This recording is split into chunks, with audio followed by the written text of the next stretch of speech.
Som-hi, comencem setmana i ho fem parlant d'educació, perquè ja hi ha en marxa la preinscripció del proper curs 2026-2027 i, com ja va sent habitual els darrers anys, la baixada de la natalitat impacta de ple en l'oferta inicial que fa el Departament d'Educació pel proper curs.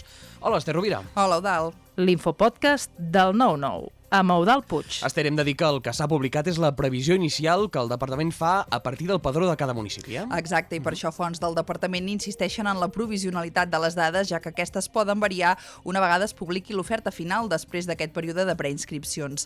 A la majoria de municipis d'Osona i el Lluçanès es manté el nombre de grups públics del curs passat a I3, però la baixada de la natalitat es nota tant amb la reducció de les ràtios a les aules com amb el tancament de 4 grups a Osona. Hi ha les excepcions de Roda de Ter i Sant Quirze de Besora, on el proper curs se sumarà un grup. Els 4 tancaments són a Calldetenes, Santa Eugènia de Berga, a Vic i a Manlleu, i de fet a les dues ciutats més grans de la comarca s'ha optat per fer la reducció a la Sínia i al Puigdegut, a les escoles més segregades. Sí, des de l'Ajuntament de Vic expliquen que tenen comprovat amb l'escola Vic Centre que els centres d'una línia tenen més opcions de revertir la tendència perquè els pares aprecien que sigui una escola petita.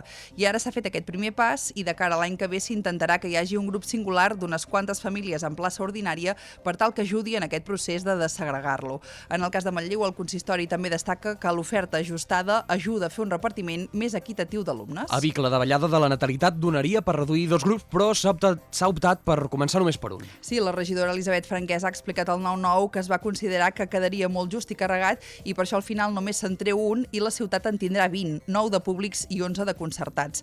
A la ciutat es va veient aquesta reducció malgrat el flux migratori, si bé la titular d'Educació de l'Ajuntament detalla que es torna a detectar que molta gent marxa i posa d'exemple que durant el primer trimestre el balanç entre arribades i sortides ha estat de 7 alumnes més. I en el cas de primer d'ESO, en línies generals es mantenen els grups, però també hi ha petites variacions. És el cas de Centelles, que suma un grup i arriba als 4, Roda de Ter i Tona, que també en tindran un més, un total de 3, i Sant Quirze de Besora, que n'incrementa un i en tindrà 2, mentre que Taradell en perdrà un i es quedarà amb 4. En aquest cas és perquè, com ja va avançar el 9-9, els alumnes de CEBA han passat a tenir l'adscripció a l'Institut de Tona per garantir un millor repartiment.